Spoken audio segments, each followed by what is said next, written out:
അങ്ങനെ അതീവ നിർണായകമായ ബീഹാർ തിരഞ്ഞെടുപ്പ് ഫലത്തിന്റെ നെഞ്ചിടിപ്പിലാണ് ഈ രാജ്യമൊട്ടാകെ. 2 ഘട്ടമായി നടന്ന നിയമസഭാ തിരഞ്ഞെടുപ്പിന്റെ വോട്ടെണ്ണൽ രാവിലെ 8 മണി മുതൽ ആരംഭിക്കും. നിതീഷ് കുമാറിന്റെ നേതൃത്വത്തിൽ NDA സഖ്യത്തിന് ഭരണ തുടർച്ച ഉണ്ടാകുമെന്നാണ് ഭൂരിഭാഗം എക്സിറ്റ് പോൾ ഫലങ്ങളും പ്രവചിക്കുന്നത്. എന്നാൽ ഉയർന്ന പോളിംഗ് ശതമാനം അനുകൂലമാകുമെന്നും ബീഹാറിൽ ഒരു ഭരണമാറ്റം ഉണ്ടാകുമെന്നുമാണ് മഹാസഖ്യത്തിന്റെ വിലയിരുത്തൽ. കന്നി അംഗത്തിനിറങ്ങിയ പ്രശാന്ത് കിഷോറിന്റെ ജൻസ്വരാജ് പാർട്ടി നേടുന്ന വോട്ടുകളും ഇക്കുറി നിർണായകമാകും. ഫലമറിയാൻ ഇനിയിപ്പം മണിക്കൂറുകളല്ലേ, കറക്റ്റ് 1 മണിക്കൂർ മാത്രമേ ഉള്ളൂ. അപ്പോൾ വ്യക്തമായ ഭൂരിപക്ഷത്തോടുകൂടി വിജയിക്കുമെന്നൊരു പ്രതീക്ഷ ഈ ഘട്ടത്തിലും 2 മുന്നണികളും പറയുന്നുണ്ട്. ചെങ്കോട്ട സ്ഫോടനം കൂടിയുണ്ട്. അപ്പോൾ അതിൻ്റെയൊക്കെ പശ്ചാത്തലത്തിൽ കനത്ത സുരക്ഷയിൽ കൂടിയാകും വോട്ടെണ്ണൽ നടക്കുക. ശരത് ലാലും VS സനോജുമാണ് വിശദാംശങ്ങളുമായും വിശകലനങ്ങളുമായും നമുക്കൊപ്പം തത്സമയം ചേരുന്നത്. ആദ്യം ശരത് ലാലിലേക്ക് പോവുകയാണ്. Sarath, Sanoj, good morning. ശരത്ത്, ഇനിയിപ്പം സമയമില്ല, ആകെ 1 മണിക്കൂർ മാത്രമേ ഉള്ളൂ. അവസാന വട്ട ഒരുക്കങ്ങൾ ഏതുവരെയാണ്?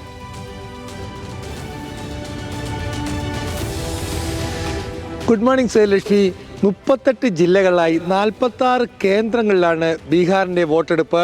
SIRന് ശേഷമുള്ള നിർണായകമായ വോട്ട് എണ്ണൽ എന്ന് വേണേൽ പറയാം. 46 കേന്ദ്രങ്ങളാണ്, 38 ജില്ലകളിലെ കേന്ദ്രങ്ങളിൽ വെച്ചാണ് ഈ വോട്ടെണ്ണൽ നടക്കുന്നത്. ആദ്യം നടക്കുന്നത് പോസ്റ്റൽ ബാലറ്റാണ്.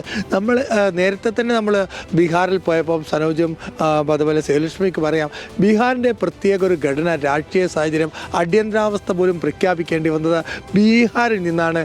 അതേപോലെ തന്നെ ഒരു സംസ്ഥാനം ഉണ്ടെങ്കിൽ ആ സംസ്ഥാനത്ത് ആദ്യമായി സംവരണം, ഒരു ഔദ്യോഗികമായി സംവരണം ഏർപ്പെടുത്തുകയും വനിതകൾക്ക് സംവരണം നൽകിയ കർപ്പൂരി താക്കൂർ എന്നൊരു മുഖ്യമന്ത്രി തുടങ്ങി വെച്ചൊരു സാമൂഹിക വിപ്ലവത്തിനെന്നാണ് ബീഹാർ. ഇപ്പോൾ SIRും ദേശീയ രാഷ്ട്രീയത്തിൻ്റെ വളരെ നിർണായകമായ ഒരു ഘട്ടത്തിൽ കൂടി കടന്നു പോകുന്ന ഒരു അവസ്ഥയിലാണ് ഇപ്പോൾ ബീഹാർ തെരഞ്ഞെടുപ്പ്. ഇരു മുന്നണികൾക്കും അതുകൊണ്ട് തന്നെ വളരെ വലിയ ഒരു പ്രതീക്ഷയും അതുപോലെ ഭയവും സൃഷ്ടിക്കുന്ന ഒരു തെരഞ്ഞെടുപ്പ് ഫലമാണ് ഇരു മുന്നണികളും കാത്തിരിക്കുന്നത്. ലോക്സഭാ തെരഞ്ഞെടുപ്പിന് ശേഷം ലോക്സഭാ തെരഞ്ഞെടുപ്പിൽ നില മെച്ചപ്പെടുത്തിയ പ്രതിപക്ഷ ഐക്യം, ഇന്ത്യ സഖ്യം ഒരുമിച്ച് തന്നെ കല്ലുകടിയും പരസ്പരം മത്സരമൊക്കെ ഉണ്ടെങ്കിൽ തന്നെ ഒരുമിച്ച് തന്നെ ഒരു ഒറ്റ ഫ്രെയിമിൽ BJPയെയും NDAയും നേരിടുന്നു എന്നുള്ളതാണ്. ഏതത്തെ പോലെ തന്നെ നരേന്ദ്രമോദി തന്നെയാണ് ഈ തെരഞ്ഞെടുപ്പിൽ നിറഞ്ഞു നിന്ന NDAയുടെ പ്രധാനപ്പെട്ട താരപ്രചാരകൻ. അതുപോലെ അമിത്ഷാ ഇത്ര കണ്ട് ഇൻവോൾവ് ചെയ്ത, അതായത് പങ്കെടുത്ത ഒരു തെരഞ്ഞെടുപ്പുണ്ടോ സംസ്ഥാനങ്ങളിൽ എന്നും സംശയമാണ്. കാരണം അവസാന 2ാം ഘട്ട കൊട്ടിക്കലാശത്തിന് പോലും അമിത്ഷാ ഉണ്ടായിരുന്നു എന്നുള്ളതാണ്. ഏതായാലും NDA സംബന്ധിച്ചോളം നേരത്തെ തന്നെ സനോജ് നേരത്തെ വ്യക്തമാക്കിയ പോലെ തന്നെ ഒരു ആത്മവിശ്വാസമുണ്ട്. ആ ആത്മവിശ്വാസം പക്ഷേ അത് എത്രത്തോളം വോട്ടായി മാറും അല്ലെങ്കിൽ ഫലമായി മാറുമെന്ന് നമുക്ക് 1 മണിക്കൂർ കഴിയുമ്പോൾ നമുക്കതിൻ്റെ ട്രെൻഡ് അറിയാം. പോസ്റ്റൽ വോട്ട് എണ്ണുമ്പോൾ തന്നെ ഏകദേശ ട്രെൻഡിലേക്ക് കാര്യങ്ങൾ നമുക്കറിയാൻ പറ്റും. 8:30 മണിയോടുകൂടി ഇവിടെ പ്രധാനപ്പെട്ട ഒരു കാര്യം, ശ്രദ്ധിക്കേണ്ട കാര്യം 2 വിഷയങ്ങളാണ്. മഹാസഖ്യത്തെ പിറകോട്ട് വലിക്കുന്ന 2 സഖ്യങ്ങളാണ്. ഒന്ന് OWൈസി, 2 പ്രശാന്ത് കിഷോർ. കഴിഞ്ഞ 2020 ഒരു തെരഞ്ഞെടുപ്പ് ചിത്രം നമുക്ക് ശ്രീലക്ഷ്മി നോക്കുകയാണെങ്കിൽ വെറും 12,000 വോട്ടിനാണ് ഒരു മെജോറിറ്റി എന്ന നിലയിൽ മഹാസഖ്യം പുറകോട്ട് പോകുന്നത്. വ്യത്യാസം 12,000 വോട്ട് മാത്രമാണ്. അത്ര അടുത്ത ഒരു മത്സരമായിരുന്നു ഈ 12,000 വോട്ടിൽ. കഴിഞ്ഞ തവണ OWൈസി നേടിയ 5 സീറ്റ്, ഒവൈസിയുടെ പാർട്ടി നേടിയ 5 സീറ്റ് ഉണ്ടായിരുന്നെങ്കിൽ കഴിഞ്ഞ വർഷം മഹാസഖ്യത്തിലെ RJD കോൺഗ്രസ് സഖ്യത്തിന് ഭൂരിപക്ഷം ഉണ്ടാകുമായിരുന്നു. ഈ തവണ സീമാഞ്ചൽ മേഖലയിൽ ഒവൈസിക്ക് തേരോട്ടം നടത്തി കഴിഞ്ഞാൽ അത് മഹാസഖ്യത്തിന് തിരിച്ചടിയാവുന്ന കാര്യത്തിൽ യാതൊരു സംശയവുമില്ല. ഒവൈസി വളരെ വലിയ നിർണായകമാണ്. അതുകൊണ്ട് തന്നെ 5 സീറ്റിൽ സീമാഞ്ചൽ മേഖലയിൽ മുസ്ലിം ഭൂരിപക്ഷപ്രദമാണ്. കിഷൻഗഞ്ചിൽ 65% മുസ്ലിംസ് ഉണ്ട്. അതുപോലെ തന്നെ ആരയിലുണ്ട്. സീമാഞ്ചൽ മേഖലയിലുള്ള വളരെ നിർണായകമാണ്. പൂർണിയയിലുണ്ട്. വളരെ നിർണായകമാണ് മുസ്ലിം സമുദായത്തിൻ്റെ വോട്ടിംഗ് പാറ്റേൺ. അത് തെരഞ്ഞെടുപ്പിനെ എങ്ങനെ നയിക്കും? അതിന് മുസ്ലിം യാദവ ഒരു മുസ്ലിം കോമ്പിനേഷനിലെ ഒവൈസി എടുത്തുകൊണ്ടുപോകും മുസ്ലിങ്ങളെ എന്നതാണ് നമുക്കറിയേണ്ടത്. അങ്ങനെയാണെങ്കിൽ ഒവൈസി ഒരു 5 സീറ്റ് നേടുകയാണെങ്കിൽ നമുക്ക് വ്യക്തമായി തന്നെ പറയാൻ പറ്റും അത് മഹാസഖ്യത്തിന് വൻ തിരിച്ചടിയും. മറ്റൊന്ന് ജനസ്വരാജ് പാർട്ടിയാണ് പ്രശാന്ത് കിഷോറിൻ്റെ. ഇതുവരെ മറ്റു രാഷ്ട്രീയ പാർട്ടികൾ എങ്ങനെ ഭരണം പിടിക്കാമെന്ന് ഫീസ് വാങ്ങി ഉപദേശിച്ചിരുന്ന പ്രശാന്ത് കിഷോർ ഇന്ന് വളരെ വലിയ ഒരു ശക്തിയായിട്ട്, ഒരു തെരഞ്ഞെടുപ്പ് ശക്തിയായിട്ട് ഒരു എൻട്രി ചെയ്തിരിക്കുന്ന ആദ്യമായി അദ്ദേഹത്തിൻ്റെ ജനസ്വരാജ് പാർട്ടി.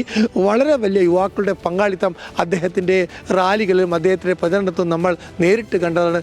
അങ്ങനെയാണെങ്കിൽ തൊഴിലില്ലായ്മ ഒരു വിഷയമാക്കി ഏറ്റവും കൂടുതൽ പ്രചരണം നടത്തിയത് ജനസ്വരാജ് പാർട്ടിയാണ്. ജനസ്വരാജ് പാർട്ടി പല എക്സിറ്റ് പോളുകളിലും 0 മുതൽ 2, 0 മുതൽ 5 വരെ സീറ്റുകൾ പ്രവചിക്കുന്നുണ്ടെങ്കിലും നമ്മൾ ആ കാര്യങ്ങളിലേക്ക് പോകുന്നില്ല. ജനസ്വരാജ് പാർട്ടി 4% ഒരു വോട്ട് പിടിച്ചാൽ അത് ബീഹാർ രാഷ്ട്രീയത്തെ തന്നെ മാറ്റിമറിക്കുമെന്ന കാര്യത്തിൽ യാതൊരു സംശയമില്ല ശ്രീലക്ഷ്മി. ഒരു കറുത്ത കുതിരയായി ജനസ്വരാജ് പാർട്ടി മാറുമോ എന്നുള്ളതാണ്. കാരണം തൊഴിലില്ലായ്മയും അതുപോലെ ഭരണവിരുദ്ധ വികാരവും ജനസ്വരാജ് പാർട്ടി മഹാസഖ്യത്തിൻ്റെ വിജയം തട്ടിയെടുക്കുമോ എന്നതുകൂടി നമുക്കുള്ള വിലയിരുത്തേണ്ടതുണ്ട്. കാരണം മഹാസഖ്യത്തിന് ഏറ്റവും യുവാക്കളുടെ ഒരു പ്രതിനിധി എന്ന നിലയിൽ മഹാസഖ്യം ഉയർത്തിക്കൊണ്ടിരിക്കും. യുവാവ് എന്ന നിലയിൽ തേജസ്വി യാദവിന് ഒരു സ്വീകാര്യത ബീഹാർ രാഷ്ട്രീയത്തിൽ ഉള്ള ഒരു സമയത്താണ് പ്രശാന്ത് കിഷോർ രംഗത്ത് വരുന്നത്. ഈ വോട്ട് പ്രശാന്ത് കിഷോറിലേക്ക് യുവാക്കൾ എത്തി എന്ന കാര്യത്തിൽ യാതൊരു സംശയമില്ല.